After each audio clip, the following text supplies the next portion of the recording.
Hi Leo, welcome to your Harsh Truth reading for May 15th through 14th. Everything you need to know about this reading is in the description box below. If this is about you and another person, this could resonate with yours or their moon, rising, or Venus sign. So what is your harsh truth? So far, it's not been really that harsh for everybody. There's been a lot of people doing their own thing and happier for it, and I don't think we need to redefine harsh. That's for Leo. Leo, harsh truth. 7 of Wands. Hermit, that could be Virgo. Wheel of Fortune. Ooh, Ace of Pentacles, get it. Death, that could be Scorpio. Look at all of these. 3 of Cups. 1, 2, 3, major arcana. King of Cups, that could be Pisces. All right, whoopsie. All right. So, we've got 1, 2, 3 major arcana. All right, so this is kind of a big deal. What's going on? Have you decided to quit a connection and someone's hoping that they can kind of slide back in there and a little bit as friends, kind of just keep it light and see what's going to happen? This is a bit bigger of a deal for you, and once you're done, you're done. So I think that's misguided on their part. Let's see. What's this Hermit about? 5 of Cups. What's this 3 of Cups about for Leo? This 3 of Cups about? World. Right. This Wheel of Fortune about for Leo? Devil. Could be Capricorn. What's this Death card about? Yeah, they're the Moon. Okay. Moon and the Ace of Pentacles. Nice. All right. What's this Ace of Pentacles about? All right, so you're with somebody that is kind of hoping that whatever you two have just gone through is temporary and that it's situational. It's because this is going on. It's because you're stressed. It's because this and that. And you're like, nope. What's this Ace of Pentacles? Once your mind's made up, it's made up. And you're pretty darn sure that you're going to be doing your own thing. And you feel, not only that, you just feel like it's reached that point to where there's not any turning back for you. So, but your person still thinks that there's a chance that things could return to stasis with you two. They see that things having ended or run to completion with you is temporary, and that they can somehow kind of work their way back in because they have been able to before. That's the thing. They're just thinking that this is one of the times. The thing is that for Leos that I'm reading for, this is somebody that you've been dealing with for a while. This is not anything new. So this is something that is newly separated for you. And in your mind, it's for the best and there's no going back. And you've had enough examples of someone not being reliable or dependable, or not being able to kind of deal with something to completion to where it always kind of pulls them back under. So you've got someone that you can only trust so far, and then eventually their demons arise. And it leads to a lot of uncertainty, and you just can't take it anymore. You want stasis, you want security, you want predictability, and you've come to the decision that you're the only one that's going to and provide it for yourself and can provide it for yourself. And that's the way you want it. Your person wants you to be okay with that sort of uncertainty with them, because it's almost like, well, everything else is really good, so can't I just have credit? It sounds so funny to say it, but can't I just have credit for time served? And then when these little slip-ups happen, I'm held harmless because you knew it was going to happen.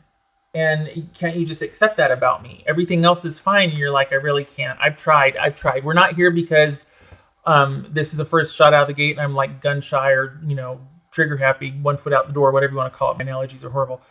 Point is, this is something you've been going back and forth with for a while, and you just can't anymore. You want better for yourself, and you're in a good position. You have come full circle with it, and you're kind of you're in a good position. You don't want to lose any ground.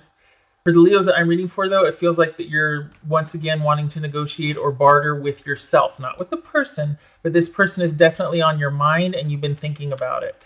And you're wishing it could have been different. If not for that one thing, could this be different? And the reality is that no, It's always going to be about accommodating whatever that one thing about that person is. And if they don't eventually let that one thing back in, they're not as nice or as wonderful as you think they are. It's almost like everything's great, but let me have a whatever and everything can continue being great. I'll be grateful for you afterwards for giving me the leniency and the mercy to let me indulge. Or it feels like addiction. It feels like you got somebody that just can't cut the cord with the addiction. They can't get over it, so they want leniency.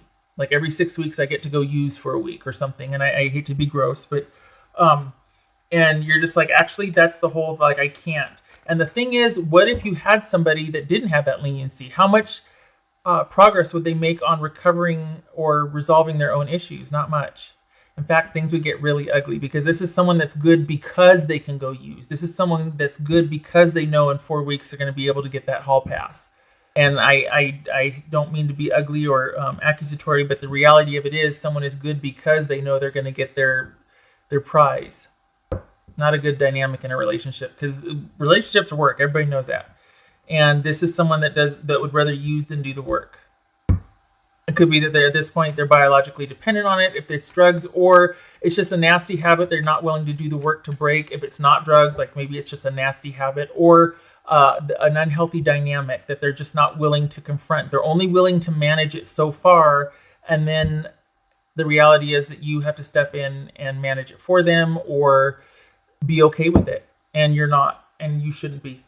So good for you for not, and for wanting more and better for yourself. And you're examining this, you're thinking about it, and part of you bargaining or negotiating with it and being conflicted is part of the grieving process. It's inching your way more and more closer to your side of things than their side of things. And it just goes that way. And I know you know this, but I feel like on the one hand, you're physically portraying yourself to be kind of strong and removed from it, but there's an internal battle going on, and that's normal. We all do that. So no beating yourself up, and no thinking that it's a sign that you should give them one more chance. That is not where your Leo generosity lies. It lies elsewhere for you and yours. This person is not doesn't get the tribal benefit anymore because it's asking too much of you, and you know this. And round we go. All right. And intuitively you know this. It's just the process of separating. What's this King of Cups? Good. King of Swords. Good. Could be Gemini. This could be Pisces. What else for Leo? Page of Swords. Okay. So this, for the Leos that I'm reading for, this is someone that doesn't think you mean it. They don't think this is really over. They are taking full advantage of the fact that it's because of Ronageddon, that's why this or that's why that, or you have to cut me some slack. You don't have to do squat. You keep that one foot in front of the other. You need to be very clear and lucid about this, and watch your contact with them, because they'll lie in wait and then they'll kind of resurface, and that wonderfully generous nature of yours. Well, we can be friends. You need to be honest with yourself. Can you be friends with this person? No, because it leads back, all roads lead back to them having you. And it's a slippery slope. And you need to be decisive and very clear-headed about this, and very honest with yourself about, look, goodbye has to be goodbye with this person. It can't be like, oh, didn't work out. And so, no, this was like, this person was a very big deal to you. And it's one of those things where you need to go no contact for a while so you can fully heal. If you still feel anything, you cannot be in contact with them, just because they're going to tug at your heartstrings, and you're always going to feel compromised or be compromised, because you compromising means that you're going to be compromised, not them. You're going to show back up in service of them and make their world okay, but yours is going to be in deficit or chaotic because of their influence. And I'm not talking bad about them as a person, but their dynamic is such that it doesn't work for you. It gives them stability, but not you. And this is about you having your wits about you, and being sensible, and kind of being the emotionally mature one, and going, you know what?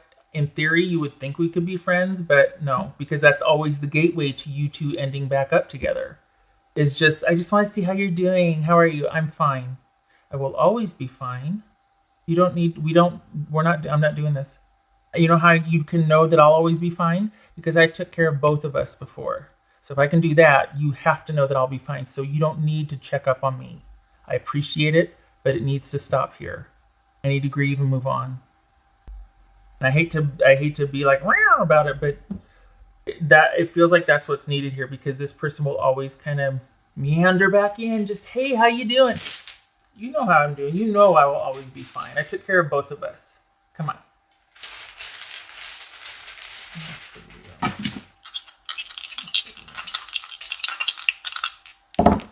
Hermit reversed, 5 of Cups. And I used to do like this. Whoopsie. I know it was 5 of Cups. Used to do like this and turn. I'm not turning them anymore because I think that's just as indicative or significant. So I'm just going to leave it like that. So this is you, again, the grieving process. You're working through the stages. It might be going back. You might be going from forgiveness and acceptance to moving on to all of a sudden, oh man, the despondency and despair. And why can't we just, that's that back and forth. So I'm leaving it right. That's very apropos, actually. And then this is you ready to get outside and move about and around, and you're done having to kind of think about this and be sequestered and not be able to take those steps forward because you're just kind of at home and working and not making much headway moving forward. Again, this is with somebody you've dealt with for a while. This is not somebody new. So if you just met someone, or if you're dealing with that situation back and forth at work and who's going to make the first move, this is not it. This is the other person, whoever that is. But this is, you're ready to get back out. I'm getting some water. My throat's getting dry again. I think this is you kind of having to stay, shelter in place or whatever. It's taking a toll on everybody because we all fall down that rabbit hole. Everybody's getting nostalgic. Everybody's negotiating with things that maybe they normally would have much more distance from because there's not much else to do but work and think about stuff, or work and then stay home and think about stuff while you're working out or doing. But things are very linear right now.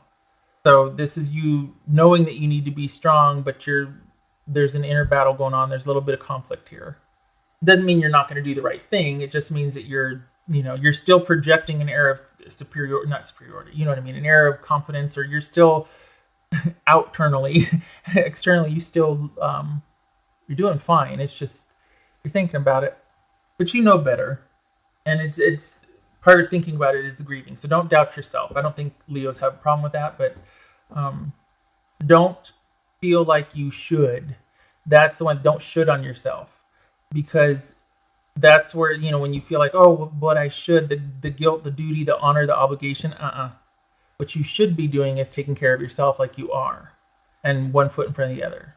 So no doubting yourself and no getting roped back in because of guilt. No shoulding on yourself. Okay. I hope this was helpful. I hope you keep putting one foot in front of the other and doing what you're doing. You're doing great outside of this, but I feel like there's these times where you doubt yourself, and that's okay as long as you're moving through it, but I don't want you to stay stuck there or beat yourself up and then regress and think that, oh, I didn't do something right 2 years ago, and so you feel like you need to make up for that so that you can look back on this experience and have no regrets. You don't owe 2 years ago anything. It's okay for you to move forward and move on. Okay. All right. I hope this was helpful, Leo. I hope to see you in the next reading. Sorry, I need to add one thing, because the reality of it is it's always going to be, this person will always be dealing with that dynamic. They're never going to, I shouldn't say never. It is unlikely in your time frame that they're going to be clear of whatever issues you two have dealt with before. That's always going to be a part of their history or their sphere. So, and I think this, it's just, again, the grieving and kind of going back and forth with it, which is part of the process. So, okay, all right. Thank you for stopping by. I hope this was helpful. Hope I didn't get too preachy. Love and support to you. Thank you for your service if you're a first responder or essential worker. And you stay safe and you take care. All right. Hope to see you soon, Leo.